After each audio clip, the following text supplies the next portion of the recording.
नमस्ते दोस्तों, स्वागत है आपका टीचिंग रवि यूट्यूब चैनल पर। आज की इस वीडियो में हम बीपीएससी टीआरई 4 के लिए विज्ञान को एनसीईआरटी किताबों के आधार पर कवर करेंगे। यह वीडियो आपकी तैयारी को और भी मजबूत बनाएगा, इसलिए पूरा वीडियो जरूर देखें। हमारा आज का टॉपिक है, क्या हमारे आसपास के पदार्थ शुद्ध हैं? और यह topic NCERT class 9th chapter 2 से लिया गया है। इस चैप्टर में हम कवर करने वाले हैं, सबसे पहले हम जानेंगे मिश्रण क्या है, मिश्रण के प्रकार। सेकेंड टॉपिक है हमारा विलयन क्या है, विलयन की सांद्रता। निलंबन क्या है, कोलाइड विलयन क्या है। थर्ड टॉपिक है हमारा भौतिक एवं रासायनिक परिवर्तन। फोर्थ टॉपिक में हम जानेंगे शुद्ध पदार्थों के क्या प्रकार हैं। और इसके बाद हम जानेंगे तत्व यौगिक।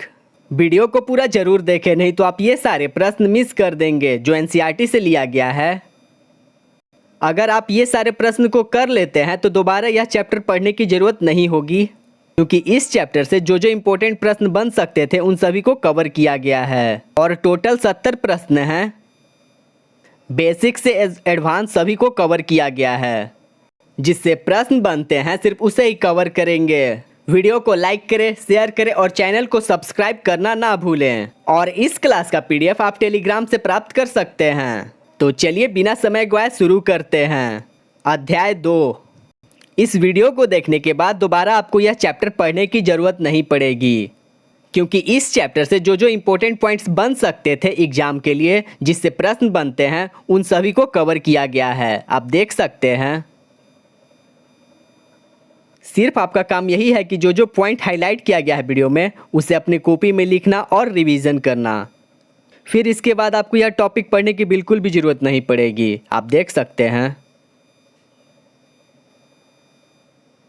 चैप्टर शुरू करने से पहले थोड़ा इसका बेसिक समझ लेते हैं, फिर इसके बाद सिर्फ इम्पोर्टेंट पॉइंट को ही कवर करेंगे। जैसा कि चित्र 2.1 में आप देख रहे हैं, रसोई में उपयोग की जाने वाली कुछ वस्तुएं, शुद्ध नमक, शुद्ध घी, शुद्ध दूध। तो शुद्ध का अर्थ होता है एक साधारण व्यक्ति के लिए पदार्थ में कोई मिलावट ना हो, लेकिन वैज्ञानिकों के लिए ये सभी वस्तुएं विभिन्न पदार्थों के मिश्रण हैं, अतः शुद्ध नहीं हैं। जैसे कि दूध, जल, वसा, प्रोटीन आदि का मिश्रण। और किसी वैज्ञानिकों के द्वारा शुद्ध का अर्थ होता है कि उस पदार्थ में मौजूद सभी कण समान रासायनिक प्राकृतिक के हैं और एक शुद्ध पदार्थ एक ही प्रकार के कणों से मिलकर बना होता है। हमारा फर्स्ट टॉपिक है मिश्रण क्या है। तो जैसे कि यहाँ पर बताया गया है कि मिश्रण एक या एक से अधिक शुद्ध तत्वों या यौगिक से मिलकर बना होता है। हमारा पहला इंपॉर्टेंट पॉइंट है, तो ध्यान से सुनिएगा। जल में घुले हुए सोडियम क्लोराइड को वाष्पीकरण या आसवन विधि द्वारा जल से पृथक किया जा सकता है। तो काफ़ी इंपॉर्टेंट पॉइंट है, तो याद रखिएगा। जल में घुले हुए सोडियम क्लोराइड को वाष्पीकरण या आसवन विधि द्वारा जल से पृथक किया जा सकता है। और यहाँ पर जो हाईलाइट किया गया है, यह कथन के तौर पर पूछा जा सकता है, तो इसे भी पढ़ लेते हैं। तो यहाँ पर जो बताया गया है, सोडियम क्लोराइड के बारे में बताया गया है। तो सोडियम क्लोराइड अपने आप में एक शुद्ध पदार्थ है और इसे भौतिक विधि के द्वारा इसके रासायनिक अवयवों में पृथक नहीं किया जा सकता। और ये वाला पॉइंट काफ़ी इंपॉर्टेंट है, यह एग्जाम में पूछा जा सकता है कि जल में घुले हुए सोडियम क्लोराइड को किस विधि के द्वारा जल से पृथक किया जा सकता है। तो इसका आंसर हो जाएगा कि जल में घुले हुए सोडियम क्लोराइड को वाष्पीकरण या आसवन विधि के द्वारा जल से पृथक किया जा सकता है। अब जानते हैं मिश्रण के प्रकार। तो जैसे कि यहाँ पर बताया गया है कि मिश्रण के कई प्रकार होते हैं और क्रियाकलाप 2.1 में मिश्रण के 2 प्रकार को बताया गया है, समांगी मिश्रण, विसमांगी मिश्रण। तो सबसे पहले जानते हैं समांगी मिश्रण क्या होता है। तो ध्यान से सुनिएगा। समांगी मिश्रण, इसमें सभी अवयव एक समान रूप से मिले होते हैं और समांगी मिश्रण किसी एक पदार्थ जैसा ही दिखता है। उदाहरण इसका हो गया चीनी का पानी, नमक का घोल, एयर। तो यहाँ पे उदाहरण में भी बताया गया है कि जल में नमक और जल में चीनी। और समांगी मिश्रण पृथक पृथक घटक रख सकते हैं। अगला है विसमांगी मिश्रण। तो विसमांगी मिश्रण में इसमें अलग अलग अवयव दिखते हैं। तो याद रखिएगा, विसमांगी इसमें अवयव अलग अलग दिखते हैं, या फिर इसको ऐसे भी कह सकते हैं कि विसमांगी मिश्रण आसानी से अलग किए जा सकते हैं। अब इसका उदाहरण जान लेते हैं। जैसे कि दूध और चाय की पत्ती, मिट्टी और पानी, पानी और तेल इसके उदाहरण हैं। जैसे कि यहाँ पर भी बताया गया है कि सोडियम क्लोराइड और लोहे की छीलन, नमक और सल्फर एवं जल और तेल विषमांगी मिश्रण के उदाहरण हैं। तो आप समझ गए होंगे कि मिश्रण क्या है।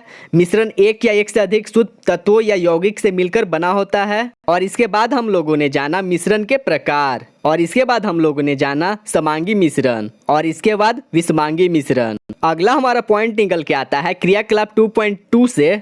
तो जैसा कि आप यहाँ पर देख रहे हैं, समूह अ को कॉपर सल्फेट के कुछ क्रिस्टल, और समूह ब चम्मच कॉपर सल्फेट, और समूह स चौक का चूर्ण या गेहूं का आटा, और समूह द दूध या स्याही। जैसे कि यहाँ पर बताया गया कि समूह अ और ब एक विलयन है, समूह स निलंबन, और समूह द कोलाइड विलयन। तो याद रखिएगा, कोलाइड विलयन का उदाहरण हो गया दूध या स्याही, और निलंबन का उदाहरण हो गया चौक का चूर्ण या गेहूं का आटा, और विलयन हो गया आपका कॉपर सल्फेट के क्रिस्टल्स। तो अब हम इन मिश्रण को जानते हैं। हमारा सेकेंड टॉपिक है विलयन क्या है। तो जैसा कि यहाँ पर बताया गया है कि विलयन दो या दो से अधिक पदार्थों का समांगी मिश्रण है। समांगी क्या होता है? जिसमें एक समान मिश्रण मिला होता है। जैसे नींबू जल, सोडा जल आदि विलयन के उदाहरण हैं। और प्राकृतिक में ठोस विलयन और गैसीय विलयन भी होते हैं। जैसे कि ठोस विलयन मिश्र धातु और गैसीय विलयन वायु।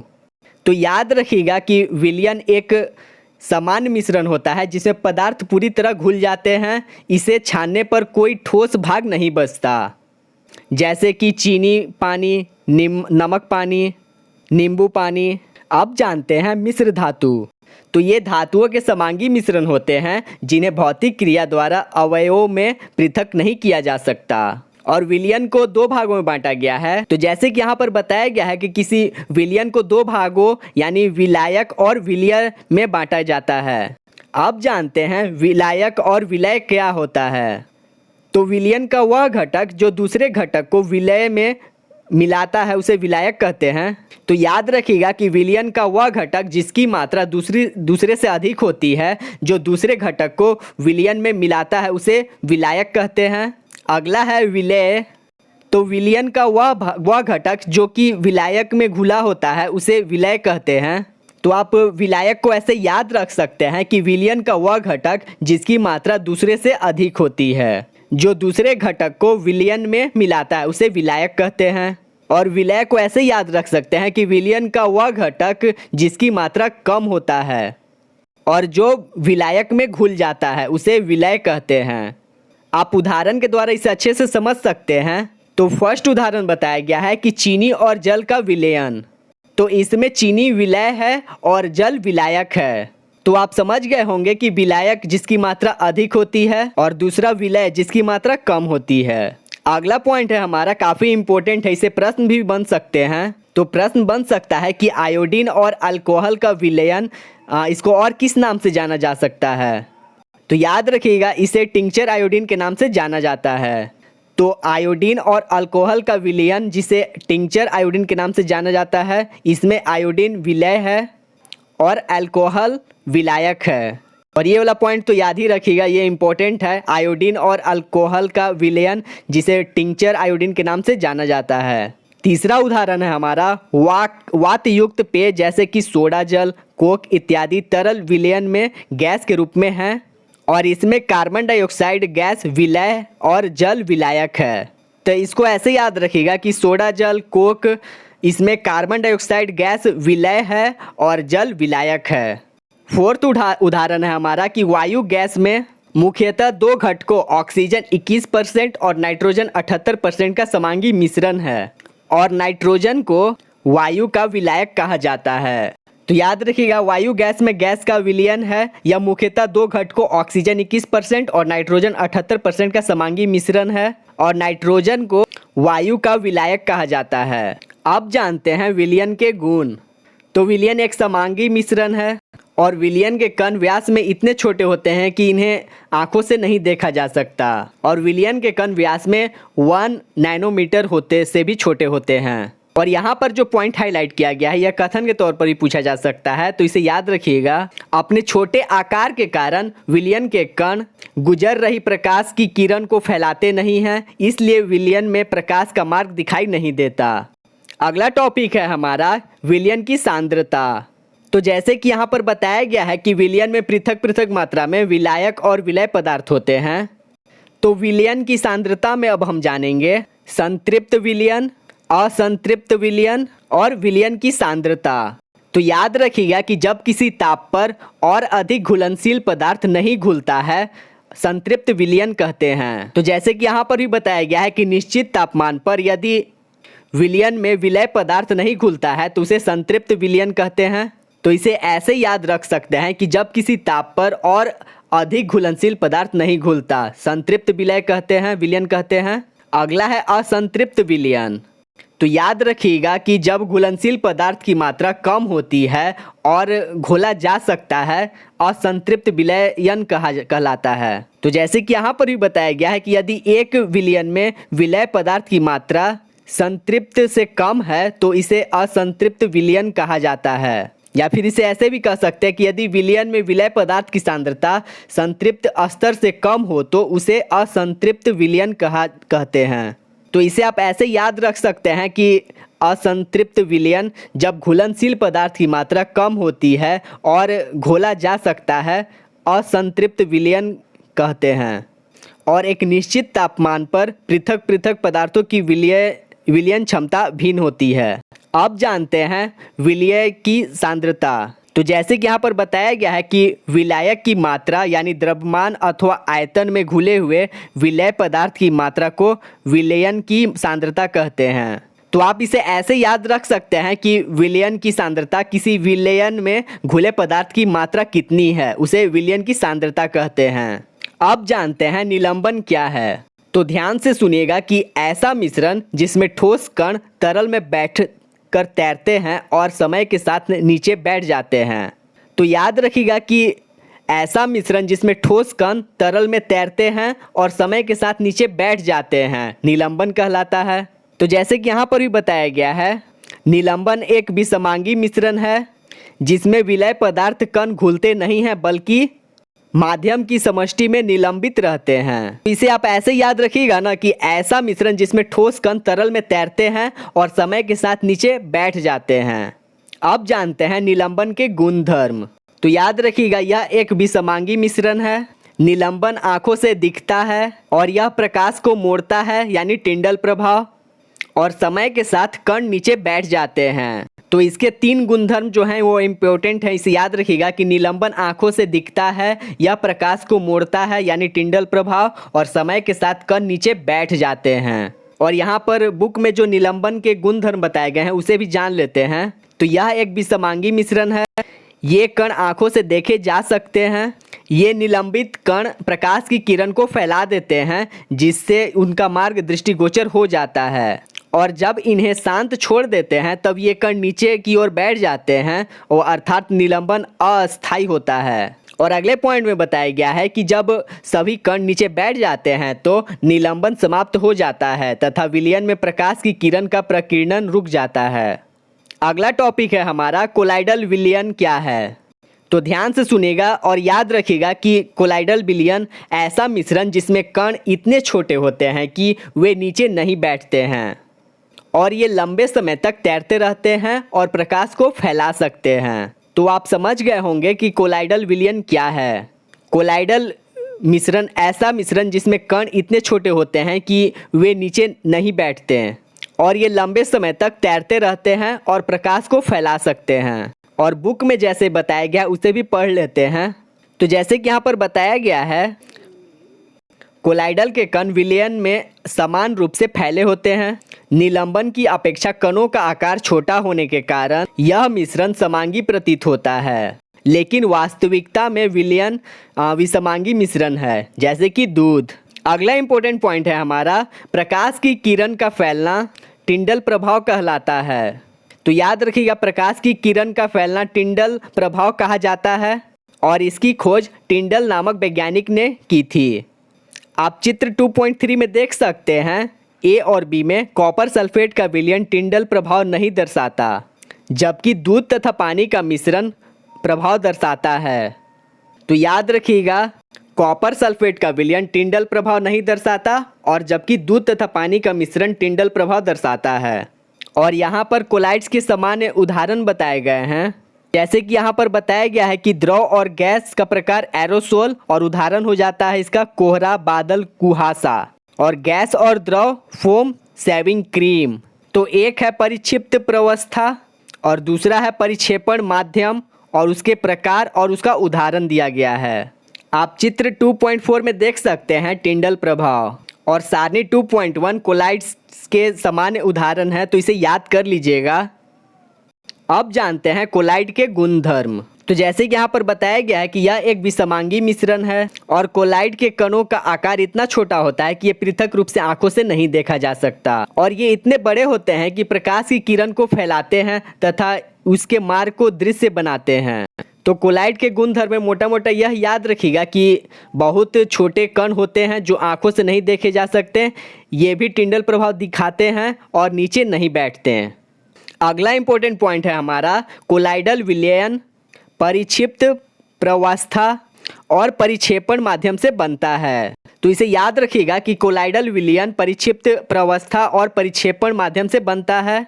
और यहाँ पर जो बताया गया है परिक्षिप्त प्रवस्था क्या है, तो विलय पदार्थ की तरह का घटक या परिक्षिप्त कण जो कि कोलाइडल रूप में रहता है उसे परिक्षिप्त प्रवस्था कहते हैं। और दूसरे में बताया गया है कि वह घटक जिसमें परिक्षिप्त प्रवस्था निलंबित रहता है उसे परिक्षेपण माध्यम कहते हैं। अगला इंपॉर्टेंट पॉइंट है हमारा कोलाइडल को परिक्षेपण माध्यम जैसे कि ठोस, द्रव या गैस की अवस्था और परिक्षिप्त प्रवस्था के अनुसार वर्गीकृत किया जाता है। तो याद रखिएगा कोलाइडल को परिक्षेपण माध्यम यानी ठोस, द्रव या गैस की अवस्था और परिक्षिप्त प्रवस्था के अनुसार वर्गीकृत किया जाता है। तीसरा टॉपिक है हमारा भौतिक एवं रासायनिक परिवर्तन। तो याद रखिएगा पदार्थ में होने वाले दो प्रकार के परिवर्तन, भौतिक और रासायनिक परिवर्तन। और भौतिक परिवर्तन जिसमें रूप बदलता है, और रासायनिक परिवर्तन यानी नया पदार्थ बन गया उसमें। तो याद रखिएगा भौतिक परिवर्तन में सिर्फ रूप बदलता है और रासायनिक परिवर्तन में नया पदार्थ बन गया उसमें बन जाता है। तो जैसे कि यहाँ पर बताया गया है ऐसा गुण जिनका हम अवलोकन एवं वर्णन कर सकते हैं, जैसे कि रंग, कठोरता, दृढ़ता, बहाव, घनत्व, द्रव्यनांक तथा क्वथनांक इत्यादि को भौतिक गुण कहा जाता है। जबकि बर्फ, जल और वाष्प अलग अलग दिखते हैं और ये भिन्न भिन्न भौतिक गुणों को दर्शाते हैं, लेकिन ये रासायनिक रूप से सामान्य होते हैं। अगले पॉइंट में बताया गया है कि जल तथा खाना पकाने वाले तेल दोनों द्रव्य हैं, लेकिन इनके रासायनिक गुणधर्म भिन्न हैं। इनकी गंध और ज्वलनशीलता में अंतर है। और ये भी बताया गया है कि जलना एक रासायनिक परिवर्तन है। और यहाँ पर बताया गया है रासायनिक परिवर्तन। तो रासायनिक परिवर्तन पदार्थ के रासायनिक गुणधर्मों में परिवर्तन लाता है तथा हम नया पदार्थ पाते हैं। और रासायनिक परिवर्तन को रासायनिक प्रतिक्रिया भी कहा जाता है। अगला इंपॉर्टेंट पॉइंट है मोमबत्ती के जलने की प्रक्रिया में भौतिक एवं रासायनिक दोनों परिवर्तन होते हैं। तो भौतिक और रासायनिक परिवर्तन में सिर्फ यही बताया गया था, इतना ही सा था, आप देख सकते हैं। अगला टॉपिक है हमारा शुद्ध पदार्थों के क्या प्रकार हैं। तो जैसे कि यहाँ पर बताया गया है कि पदार्थों को उसके रासायनिक संगठन के आधार पर तत्वों या यौगिकों में वर्गीकृत किया जा सकता है। तो आप यहाँ पर देख सकते हैं पदार्थों के उसके रासायनिक संगठनों के आधार पर तत्व और यौगिक में वर्गीकृत किया गया है। अब जानते हैं तत्व, और ये वाला पॉइंट काफ़ी इंपॉर्टेंट है, तो इसे याद रखिएगा। रॉबर्ट बॉयल ने तत्व शब्द का प्रयोग किया। तो याद रखिएगा रॉबर्ट बॉयल पहले वैज्ञानिक थे जिन्होंने सन 1661 में सर्वप्रथम तत्व शब्द का प्रयोग किया। और फ्रांस के रसायन यज्ञ एंटोनी लॉरेंट लवाइजिए ने सबसे पहले तत्व की परिभाषा का प्रयोग द्वारा प्रतिपादित किया। तो एक बार क्विक रिकैप कर लेते हैं। तो रॉबर्ट बॉयल पहले वैज्ञानिक थे जिन्होंने सन 1661 में सर्वप्रथम तत्व शब्द का प्रयोग किया। और फ्रांस के रसायनज्ञ एंटोनी लॉरेंट लवाइजिए ने सबसे पहले तत्व की परिभाषा का प्रयोग द्वारा प्रतिपादित किया। और इन्हीं के अनुसार तत्व पदार्थ का वह मूल्य रूप है जिसे रासायनिक प्रतिक्रिया द्वारा अन्य सरल पदार्थों में विभाजित नहीं किया जा सकता। और तत्वों को साधारणतया धातु, अधातु, उपधातु में वर्गीकृत किया जा सकता है। और यहाँ पर बताया गया है कि ये धातुएं चमकीली होती है और ये चांदी जैसे सफ़ेद या सोने की तरह पीले रंग की होती है और ये ताप तथा विद्युत की सुचालक होती है और ये तन्य होती है, इसे तार के रूप में खींचा जा सकता है और ये आधातवर्ध्य होती हैं, इसको पीट कर महीन चादरों में ढाला जा सकता है और ये प्रतिध्वनि पूर्ण होती हैं। अगला हमारा पॉइंट है सोना, चांदी, तांबा, लोहा, सोडियम, पोटेशियम इत्यादि धातु के उदाहरण हैं और पारा धातु होते हुए भी कमरे के तापमान पर द्रव्य है। तो यहाँ पर जो बताया गया है ये धातु के गुण धर्म को बताया गया है और यहाँ पर बताया गया अधातुओं के बारे में। तो अधातुएं विभिन्न रंगों की होती हैं, ये ताप और विद्युत की कुचालक होती हैं और ये चमकीली, प्रतिध्वनिपूर्ण और आघातवर्ध्य नहीं होती हैं। और यहाँ पर अधातुओं के उदाहरण बताए गए हैं हाइड्रोजन, ऑक्सीजन, आयोडीन, कार्बन, कोल, कोक, ब्रोमीन, क्लोरीन इत्यादि अधातुओं के उदाहरण हैं।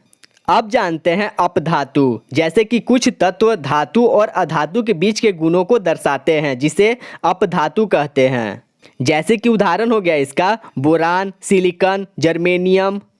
और यहाँ पर जो पॉइंट बताया गया यह काफ़ी इंपॉर्टेंट है, तो इसे याद रखिएगा। अधिकतर तत्व ठोस हैं और 11 तत्व कमरे के तापमान पर गैस हैं और ये वाला काफ़ी इंपॉर्टेंट है, तो इसे याद रखिएगा कि 2 तत्व पारा तथा ब्रोमीन कमरे के तापमान पर द्रव्य हैं और गैलियम तथा सीजियम तत्व कमरे के तापमान से कुछ अधिक तापमान पर द्रव्य अवस्था ले लेते हैं, यानी 303 के। अगला पदार्थ है हमारा यौगिक। तो याद रखिएगा यौगिक वह पदार्थ है जो 2 या 2 से अधिक तत्वों के नियत अनुपात में रासायनिक तौर पर संयोजन से बना है। अगला हमारा इंपॉर्टेंट पॉइंट निकल के आता है 2.4 के द्वारा।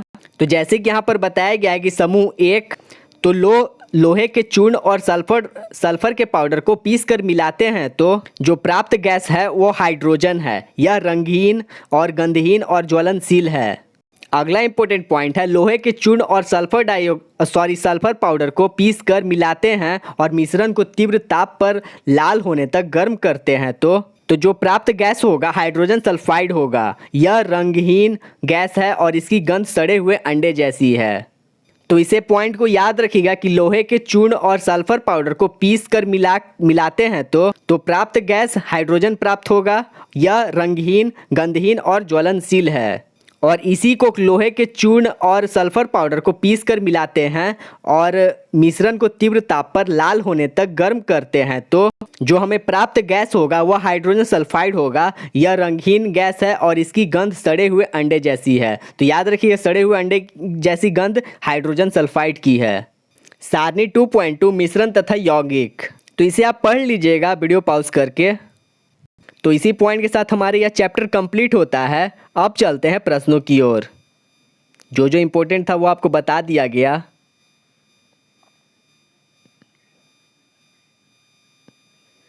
और ये वाला इम्पोर्टेंट है, इसे पढ़ लीजिएगा एक बार अपने से। हमारा फर्स्ट क्वेश्चन है तो शुद्ध पदार्थ बने होते हैं। तो इसका आंसर हो जाएगा, डायरेक्ट आपको आंसर बताया जा रहा, नहीं तो ऐसे वीडियो ज़्यादा लंबा हो जाएगा। तो याद रखिएगा शुद्ध पदार्थ एक ही प्रकार के कणों से बने होते हैं। सेकेंड क्वेश्चन है जल एक यौगिक है। तो ये वाला क्वेश्चन अच्छा है, याद रखिएगा जल एक ऑप्शन है, मिश्रण है, तत्व है, यौगिक है, विलयन है।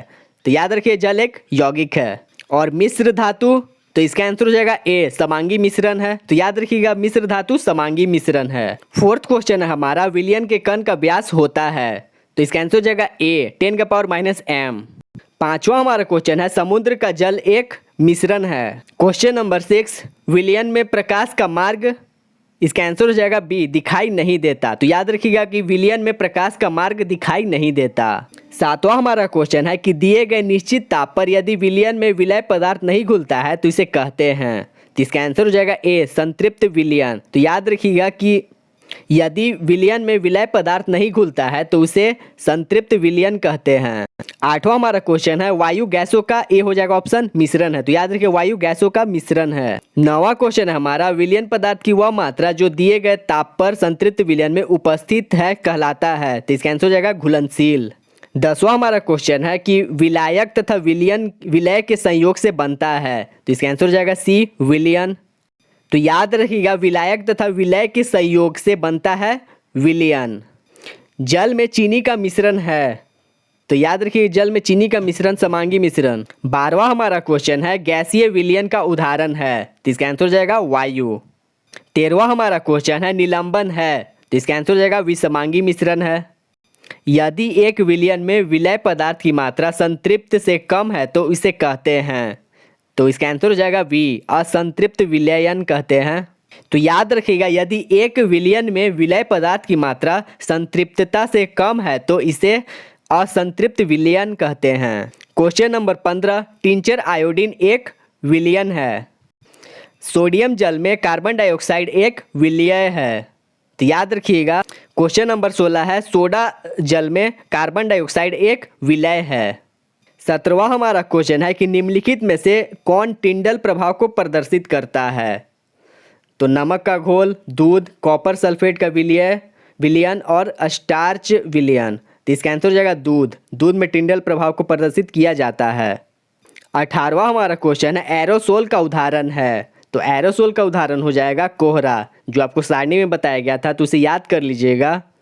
19वां हमारा क्वेश्चन है, फेस क्रीम उदाहरण है, तो फेस क्रीम इमल्सन का उदाहरण है। 20वां हमारा क्वेश्चन है, क्रीम से मक्खन निकालने की कौन सी विधि का उपयोग किया जाता है, तो इसका आंसर हो जाएगा सी, अपकेंद्रन के द्वारा क्रीम से मक्खन निकालने की विधि का उपयोग किया जाता है। क्वेश्चन नंबर 21, ठोस सोल का उदाहरण है, तो इसका आंसर हो जाएगा रंगीन रत्न। 22वां हमारा क्वेश्चन है कि मिट्टी, तेल और जल के मिश्रण को अलग करने के लिए उपयोग किया जाता है, पृथक्करण कीप का। आंसर हो जाएगा बी, पृथक्करण कीप का। 23वां हमारा क्वेश्चन है, जेल का उदाहरण है, तो इसका आंसर हो जाएगा पनीर, जो जेली जैसा रहता है। 24वां हमारा क्वेश्चन है कि समुद्री जल से नमक की प्राप्ति होती है, तो इसका आंसर हो जाएगा बी। तो याद रखिए, समुद्री जल से नमक की प्राप्ति क्रिस्टलीकरण विधि से होती है। 25वां हमारा क्वेश्चन है कि विषमांगी मिश्रण क्या है, तो इसका आंसर बताया जा रहा, विषमांगी मिश्रण जिसकी बनावट असामान्य हो। निम्नलिखित में से विषमांगी मिश्रण कौन से हैं, तो इसका आंसर हो जाएगा डी, नमक और सल्फर विषमांगी मिश्रण है। जल और तेल ये भी विषमांगी मिश्रण है, आपको बताया गया था। और सोडियम क्लोराइड और लोहे की छीलन ये सब विषमांगी मिश्रण है, तो आपको बताया गया था जब चैप्टर बताया जा रहा था। क्वेश्चन नंबर 27, निम्नलिखित में से विलयन है, तो विलयन इसमें हो जाएगा नींबू पानी, सोडा जल, आयोडीन और अल्कोहल का विलयन। तो ये सभी हो जाएंगे विलयन के उदाहरण। ये सब जो उदाहरण बताया गया था उसी पर आधारित प्रश्न बने हैं। 28वां क्वेश्चन है हमारा कि विलयन में विलायक कौन से होते हैं, तो विलयन में विलायक जिसकी मात्रा ज़्यादा होती है, तो याद रखिए विलयन में विलायक जिसकी मात्रा ज़्यादा होती है। 29वां हमारा क्वेश्चन है कि वायु में विलायक कौन होता है, तो ये भी आपको बताया गया था नाइट्रोजन, वायु में विलायक नाइट्रोजन है। 30वां हमारा क्वेश्चन है कि छोटे आकार के कारण विलयन के कण गुजर रही प्रकाश की किरण पर क्या प्रभाव डालते हैं, तो इसका आंसर हो जाएगा ए, प्रकाश की किरण को फैलाते हैं।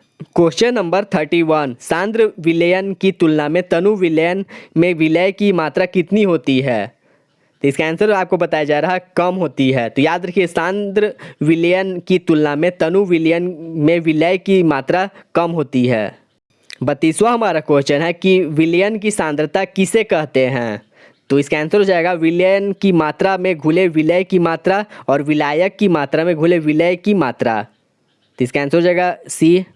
क्वेश्चन नंबर 33, विलयन कैसे होते हैं, तो विलयन अस्थायी होते हैं। क्वेश्चन नंबर 34, टिंडल प्रभाव क्या है, तो टिंडल प्रभाव प्रकाश की किरण को फैलाना टिंडल प्रभाव कहलाता है। क्वेश्चन नंबर 35, कोलाइडल विलयन कौन से होते हैं, तो कोलाइडल विलयन विषमांगी मिश्रण होते हैं, कणों का आकार छोटा होता है, टिंडल प्रभाव प्रदर्शित करते हैं। तो ये सब क्वेश्चन आ सकता है, तो इसे याद रखिएगा। और वो जो सारणी आपको बताया गया था 2.1 उसे तो याद ही कर लीजिएगा, क्योंकि उसी से ज़्यादा प्रश्न आ रहे हैं। तो बादल किस प्रकार के कोलाइडल का उदाहरण है, तो इसका आंसर हो जाएगा ए, गैस में द्रव। तो याद रखिएगा, बादल गैस में द्रव के कोलाइड का उदाहरण है। क्वेश्चन नंबर 37, दो घुलनशील द्रवों के मिश्रण को किस विधि द्वारा पृथक किया जा सकता है, तो याद रखिएगा, दो घुलनशील द्रवों के मिश्रण को आसवन विधि के द्वारा पृथक किया जा सकता है। क्वेश्चन नंबर 38, काली स्याही में विद्यमान डाइयों का किस विधि द्वारा पृथक किया जा सकता है, तो इसका आंसर हो जाएगा क्रोमेटोग्राफी के द्वारा। तो काली स्याही में विद्यमान डाइयों का क्रोमेटोग्राफी के द्वारा पृथक किया जा सकता है। तो याद रखिए क्रोमेटोग्राफी के द्वारा काली स्याही में विद्यमान डाइयों का पृथक किया जा सकता है। और क्वेश्चन नंबर 39 बोलता है कि वायु से गैसों के किस विधि द्वारा प्राप्त कर सकते हैं। तो वायु से गैसों को प्रभाजी आसवन के द्वारा प्राप्त कर सकते हैं। क्वेश्चन नंबर 40 नमक तथा कपूर के मिश्रण को किस विधि द्वारा पृथक कर सकते हैं। तो इसका आंसर हो जाएगा ऊर्ध्वपातन विधि के द्वारा। तो याद रखिए नमक तथा कपूर के मिश्रण को ऊर्ध्वपातन विधि के द्वारा पृथक कर सकते हैं। 41 क्वेश्चन बोलता है कि रक्त से नशीले पदार्थ को किस विधि द्वारा पृथक किया जा सकता है। तो इसका आंसर हो जाएगा सी क्रोमेटोग्राफी के द्वारा। तो याद रखिए रक्त में नशीले पदार्थों को क्रोमेटोग्राफी द्वारा पृथक किया जा सकता है। क्वेश्चन नंबर 42 निम्नलिखित में से कौन ऊर्ध्वपातित होने योग्य पदार्थ नहीं है। तो इसका आंसर हो जाएगा डी। क्वेश्चन नंबर 43 समुद्री जल द्वारा प्राप्त नमक को शुद्ध करने के लिए किस विधि का उपयोग किया जाता है। तो इसका आंसर हो जाएगा बी क्रिस्टलीकरण। क्वेश्चन नंबर 44 अशुद्ध कॉपर सल्फेट के नमूनों में से शुद्ध कॉपर सल्फेट किस विधि द्वारा प्राप्त कर सकते हैं। तो इसका आंसर हो जाएगा डी क्रिस्टलीकरण। तो याद रखिएगा क्रिस्टलीकरण के द्वारा अशुद्ध कॉपर सल्फेट के नमूने में से शुद्ध कॉपर सल्फेट प्राप्त कर सकते हैं। क्वेश्चन नंबर 45 मोमबत्ती का जलना किस प्रकार के परिवर्तन का उदाहरण है। तो इसका आंसर हो जाएगा सी भौतिक एवं रासायनिक परिवर्तन दोनों का उदाहरण है। क्वेश्चन नंबर 46 अलमारी में जंग लगना किस प्रकार के परिवर्तन का उदाहरण है। तो अलमारी में जंग लगना रासायनिक परिवर्तन का उदाहरण है। क्वेश्चन नंबर 47 कमरे के ताप पर पारा अवस्था में पाया जाता है। तो इसका आंसर हो जाएगा बी द्रव्य। क्वेश्चन नंबर 48 निम्नलिखित में से कौन अधातु है। तो धातु हो जाएगा सोना चांदी तांबा और अधातु हो जाएगा ऑक्सीजन। क्वेश्चन नंबर 49 सर्वप्रथम किस वैज्ञानिक ने तत्व शब्द का प्रयोग किया। तो इसका आंसर हो जाएगा डी रॉबर्ट बायल। क्वेश्चन नंबर 50 निम्नलिखित में से कौन उपधातु है। तो इसका उपधातु का आंसर हो जाएगा सिलिकॉन उपधातु है। क्वेश्चन नंबर 51 दो या दो से अधिक घुलनशील द्रवों जिसके क्वथनांक का अंतर 25 के से कम होता है के मिश्रण से पृथक करने के लिए किस विधि का प्रयोग किया जाता है। तो इसका आंसर हो जाएगा बी प्रभाजी आसवन के द्वारा। क्वेश्चन नंबर 52 निम्नलिखित में से क्या धातुओं के गुण होते हैं। तो इसका आंसर हो जाएगा डी उपयुक्त सभी। बहुत इजी क्वेश्चन है। क्वेश्चन नंबर 53 निम्नलिखित में से कौन तत्व नहीं है। तो इसका आंसर हो जाएगा colloidal answer D. Question number 54 निम्नलिखित में से कौन शुद्ध पदार्थ नहीं है। तो सोडियम आश्रित जल कार्बन डाइऑक्साइड समुद्र का जल। तो इसका आंसर हो जाएगा डी समुद्र का जल। क्वेश्चन नंबर 55 यौगिक में तत्वों का अनुपात निश्चित होता है। तो याद रखिए यौगिक में तत्वों का अनुपात निश्चित होता है। अगला क्वेश्चन है काफ़ी इंपॉर्टेंट है। क्वेश्चन नंबर 56 परिक्षिप्त प्रवस्था एवं परिक्षेपण माध्यम से मिलकर बने विलयन को क्या कहते हैं। तो इसका आंसर हो जाएगा डी कोलाइडल। तो याद रखिएगा परिक्षिप्त प्रावस्था एवं परिक्षेपण माध्यम से मिलकर बने विलयन को कोलाइडल कहते हैं। क्वेश्चन नंबर 57 निम्नलिखित में से कौन निलंबन का उदाहरण है। तो इसका आंसर हो जाएगा मटमैला जल। इसका आंसर हो जाएगा सी मटमैला जल। क्वेश्चन नंबर 58 निम्नलिखित में तत्व कौन है। तो इसमें तत्व सोना है। क्वेश्चन नंबर 59 कुछ तत्व धातु और अधातु के बीच के गुणों को दर्शाते हैं उन्हें कहते हैं। तो इसका आंसर हो जाएगा सी उपधातु कहते हैं। कुछ तत्व धातु और अधातु के बीच के गुणों को दर्शाते हैं उन्हें उपधातु कहते हैं। क्वेश्चन नंबर 60 एक ही प्रकार के परमाणुओं से मिलकर बने पदार्थ कहलाते हैं। तो इसका आंसर हो जाएगा तत्व। क्वेश्चन नंबर 61 निम्नलिखित में से कौन कोलाइड है। तो चीनी का शरबत पीतल गोंद ऑप्शन सी इसका आंसर हो जाएगा कीचड़।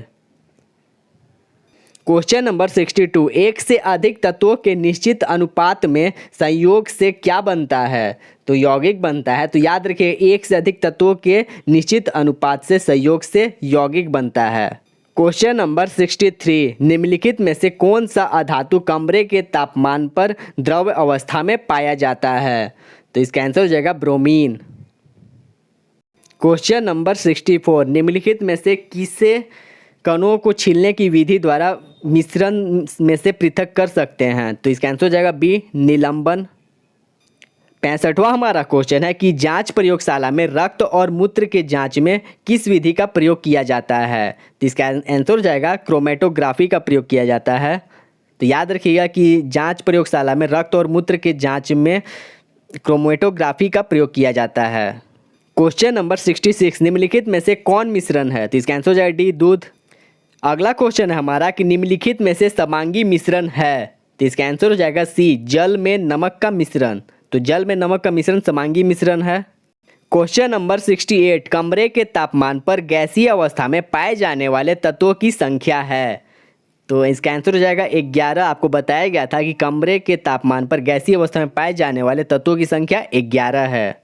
अगला क्वेश्चन है हमारा 69, परिक्षेपण माध्यम और परिक्षित प्रावस्था दोनों द्रव हो तो कोलाइड कहलाते हैं। तो इसका आंसर हो जाएगा ए, इमल्सन। तो याद रखिएगा परिक्षेपण माध्यम और परिक्षित प्रावस्था दोनों द्रव हो तो कोलाइडल इमल्सन कहलाते हैं। क्वेश्चन नंबर 70, मिश्र धातु पीतल में उपस्थित धातु है। तो फर्स्ट ऑप्शन है कॉपर, टीन। सेकेंड ऑप्शन है लोहा, निकल और एल्यूमिनियम। और ऑप्शन सी है कॉपर, जिंक। ऑप्शन डी है लोहा और टीन। तो इसका आंसर हो जाएगा सी, कॉपर, जिंक। तो याद रखिएगा मिश्र धातु पीतल में उपस्थित धातु कॉपर और जिंक है। तो इसी पॉइंट के साथ हमारा यह चैप्टर कंप्लीट होता है। अगर वीडियो पसंद आई हो तो लाइक करें, शेयर करें और चैनल को सब्सक्राइब करना ना भूलें। और इस क्लास का PDF आप टेलीग्राम से प्राप्त कर सकते हैं। तो इसी के साथ हमारा यह चैप्टर कंप्लीट होता है। हम मिलेंगे अगले वीडियो में। आपका दिन शुभ हो। तब तक के लिए नमस्ते।